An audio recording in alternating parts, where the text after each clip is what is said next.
तर नमस्कार मंडळी, आम्ही सर्व फॅमिली मिळून चाललेलो आहोत आरेवाडी, जिथं श्रीकृष्णाचं देवस्थान आहे. तर तुम्हाला सगळे हाय करतायत.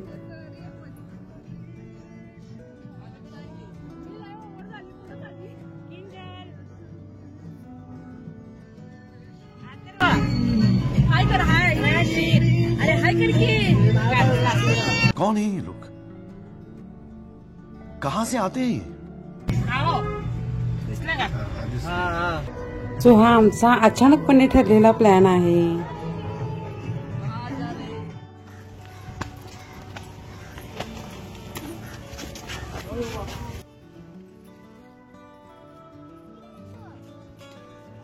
तर आम्ही मंदिरामध्ये पोहोचलेलो आहोत.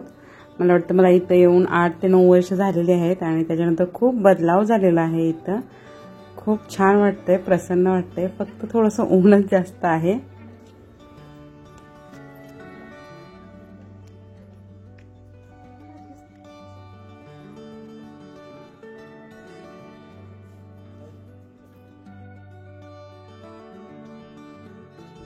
तर श्रीकृष्णांच्या आठवणी खूप छान इथं कोरलेल्या आहेत.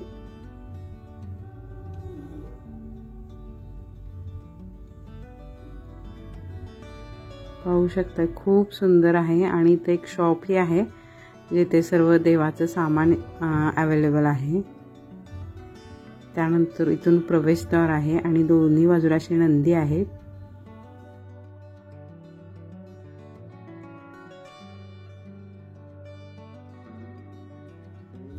तर आतमध्ये प्रवेश करण्यापूर्वी मी इथं बाजूला एक मूर्ती आहे, खूप सुंदर आहे, मला ती खूप आवडली. तर ते मी तुम्हाला दाखवतेय.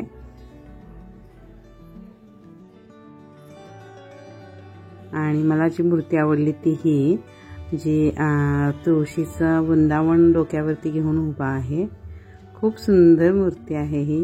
खरंच खूप छान आणि प्रसन्न वाटली पाहूनच. त्यानंतर आतमध्ये आपण एंट्री केल्यानंतर हे सर्व दृश्य आहेत.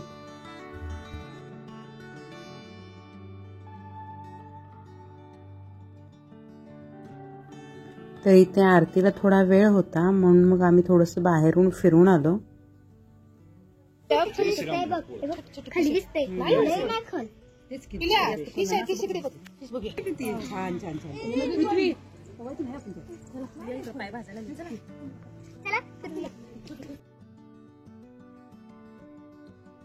तर इथं खूप सुंदर गार्डन आणि लॉन होतं, पण आत जाण्यासाठी सक्त मनाई होती.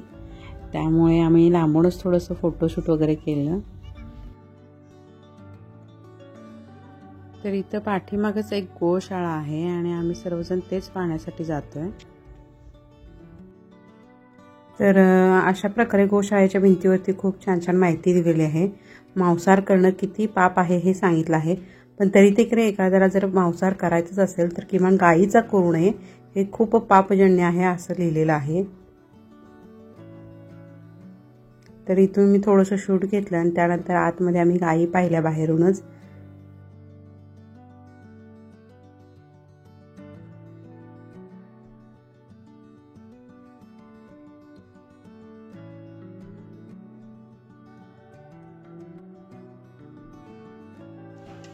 तर अचानकपणे आज प्लॅनिंग केलं की आरवडेला यावं.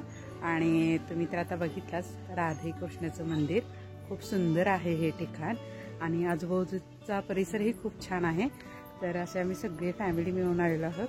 आणि ताई, माझ्या नंदताई, प्रियाताई, जाऊबाई, ऋषालीताई, मंदाताई असे सगळे मिळून आम्ही आलेलो आहोत. आणि थोडासा वेगळाच तेवढा दिवस. आणि किंजल ही इकडे आलेली होती आणि किंजलचं खूप मत होतं, इच्छा होती तिची की सगळ्यांनी मिळून कुठेतरी बाहेर जावावं.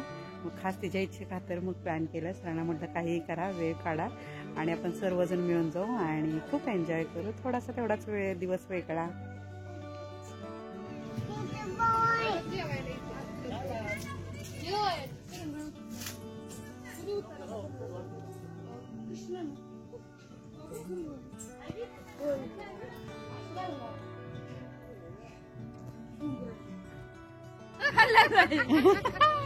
मी दिसत नाही.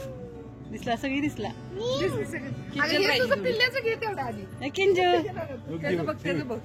आणि हे बघा मेंबर इकडे कसं खाते खाली बसून निवांत आस्वाद घेते. कसं खाताय?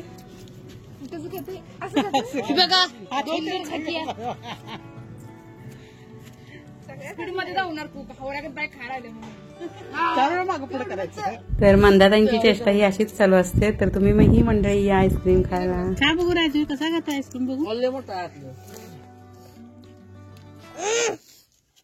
तर आता मी एंट्री केलेली आहे. आता थोड्याच वेळात आरतीला सुरुवात होईल.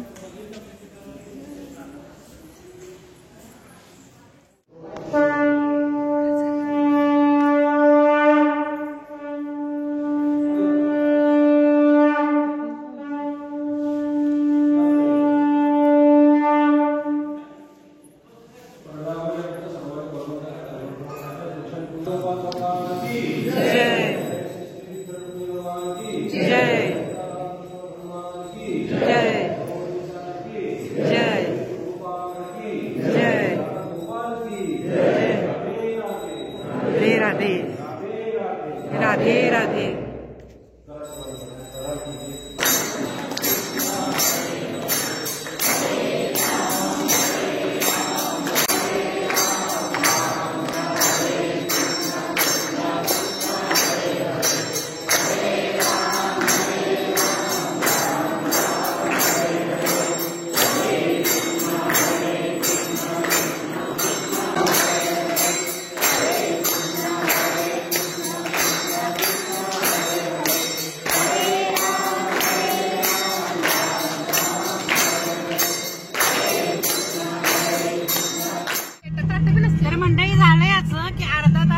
किंवा पाऊण तास झाला असेल आमची गाडी हळू चाललेली आहे आणि आम्ही ठिकाण शोधतोय झाडाखाली बसण्यासाठी. पण हळूहळू सगळी घरी गेल्यावर जेवणार आहेत. त्यांना कुणाला माहितच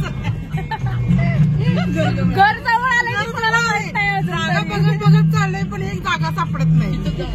बघूया आम्हाला जागा सापडते का.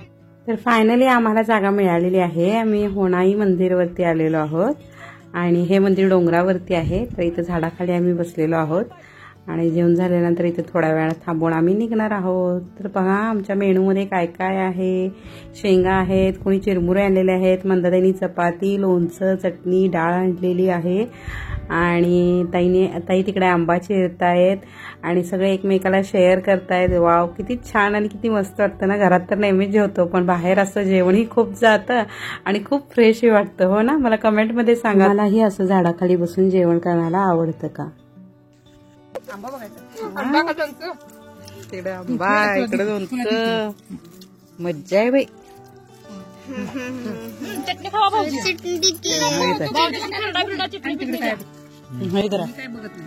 आहे मी बघा आहे की हो तिथं सगळं आहे. एक नाही 17 प्रकार आहे.